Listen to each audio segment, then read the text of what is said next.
እንደምታዩት ውርደቷን ተከናንባለች ማለት ነው። አሁን ላይ የወይዘሮ ዝናሽ ልጅ እንግዲህ ናሆም እውነቱን አውቋል።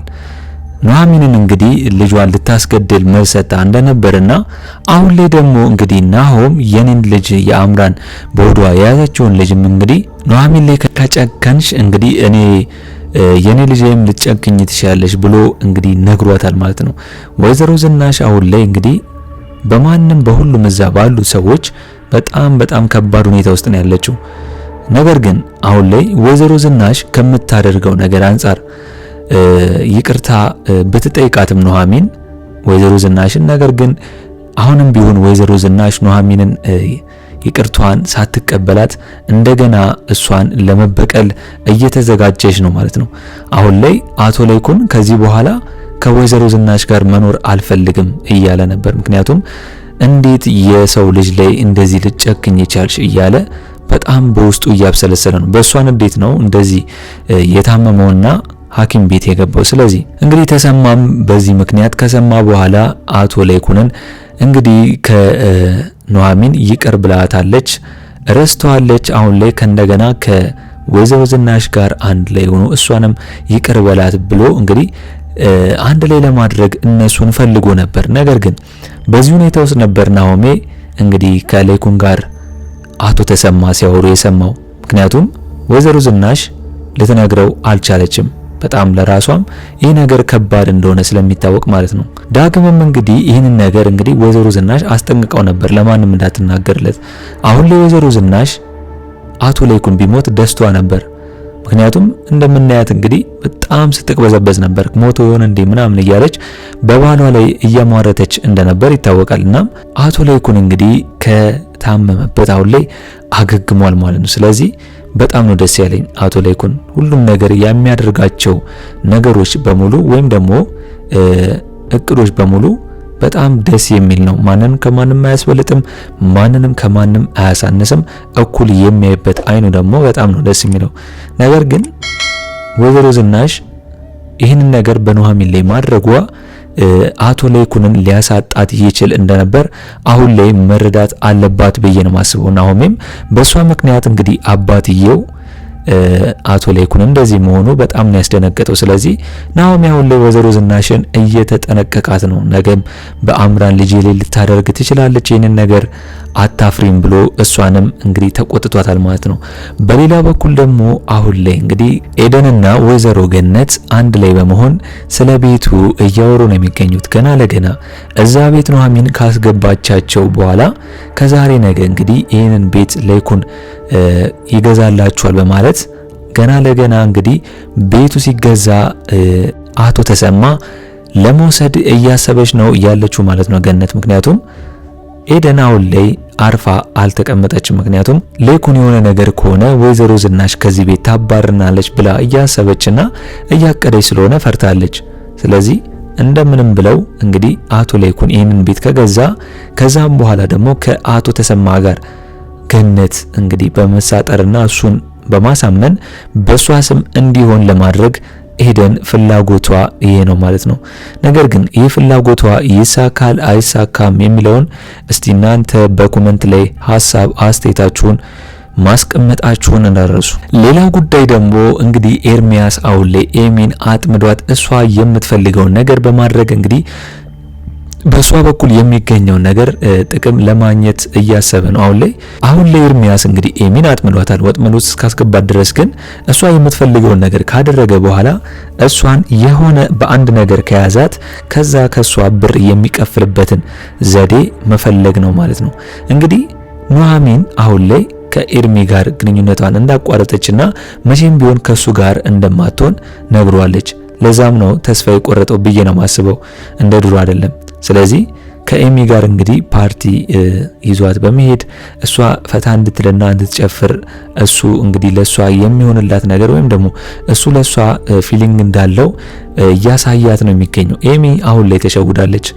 እንደዛ መታው ተቆጥታው ሄዳ ጮሃበት ሄዳ እንደገና ተመልሶ ለሷ ፍቅር ሲሆንላትና እንደገና ተመልሶ ለሷ የምትፈልገውን ሲያደርግላት መጠራጠር ትችል ነበር ብዬ ነው የማስበው። አሁን ግን ሙሉ በሙሉ እምነቷን እሱ ላይ ስለጣለች ኤርሚያስም ደግሞ ይህንን ነገር ያደረገው በምክንያት ስለሆነ እንግዲህ ሊጠቀምባት እንደ ጫፍ እንደደረሰ ታውቋል ማለት ነው። ኤሚ አቶ ላይኩን አባቷ ያ ሁላ ነገር ሲሆን ምንም አልሰማችም፣ ምንም አልሆነችም። ቢደወልላት እንኳን ናሆሚ እንኳን ሲደውልላት ወንድምየው ስልኳን እንግዲህ እያነሳች አይደለም። ከዛ በኋላ ነው እንግዲህ በጣም ሲደወል ስታይ ያንን ቤት ለቃ ወይም ደግሞ ከምትጨፍርበት ቤት ኤርሚያስ እንዲሸኛት በማድረግ ወደ ቤት ሄደችው ማለት ነው። ነገር ግን ወደ ቤት ስትሄድ ያየው ኤርሚያስ ማንን ነው? ዳግምን ነው።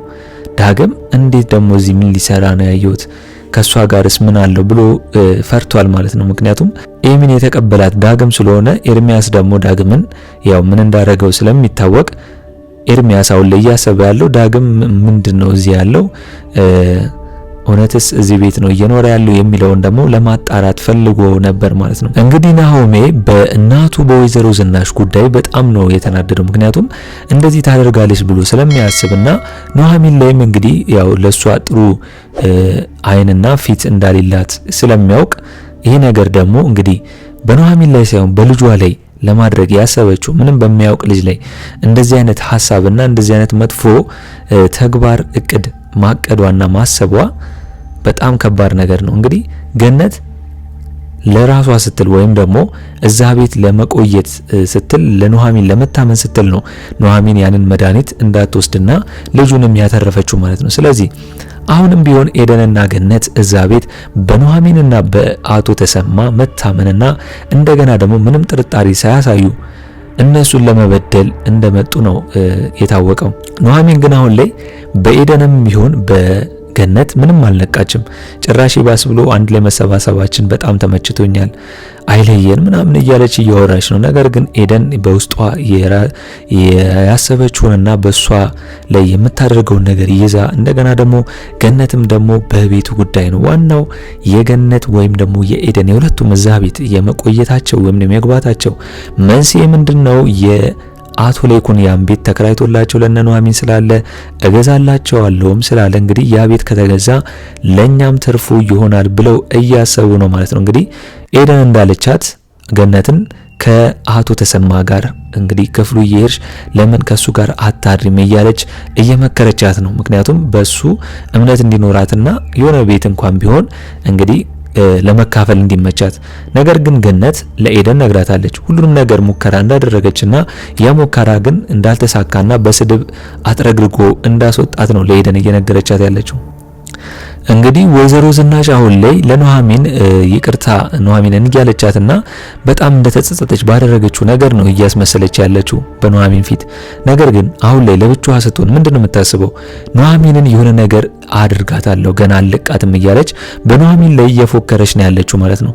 ኑሐሚን ምንም ባላደረገችው ወይም ደግሞ ምንም ባላጠፋችው በጣም ብዙ ነገር እየደረሰባት ነው። ነገር ግን ያ ሁላ ነገር እየደረሰባት እንኳን እንግዲህ ወይዘሮ ዝናሽ ያ ሁላ ነገር ተሰምቶባት ዋጋዋን አግኝታለች ማለት ነው። በገነት ሊያውም ብር ተሰጥቷት ገነት ያንን ወሬ አላወራም ብላ እንደገና ኑሐሚንን መርዛታለሁ ብላ ካሰበች በኋላ ነው ያንን ነገር እቅዷን እንግዲህ አክሽፋ ለሷ በሚመቻት መልኩ ወይም ደግሞ ገነት እዛ ቤት የመቆየት ቻንሷን ለማስፋት ይህንን ነገር ወይም ደግሞ የወይዘሮ ዝናሽን ነገር ትታው እንግዲህ ከኑሐሚን አጠገብ የቆመችው። እንግዲህ ወይዘሮ ዝናሽ የሆነ ነገር አደርጋለሁ ብትል ኑሐሚንና ተሰማ ስላሉ እንግዲህ አሁን ላይ ደግሞ ቤተሰብ ስለሆኑ ምንም አታመጣም ብላ ነው እንግዲህ ገነት እያሰበች ያለችው። እንግዲህ አሁን ላይ ተሰማ በጣም ነው የደነገጠው የአቶ ላይኩን መታመም ምንም ቢሆን በአጭር ጊዜ እንደዚህ ይታመማል ወይም ደግሞ በድንጋጤ በእንደዚህ አይነት ሰዓት በኑሐሚን ምክንያት ነው ያውላ ነገር የሆነው። ዞሮ ዞሮ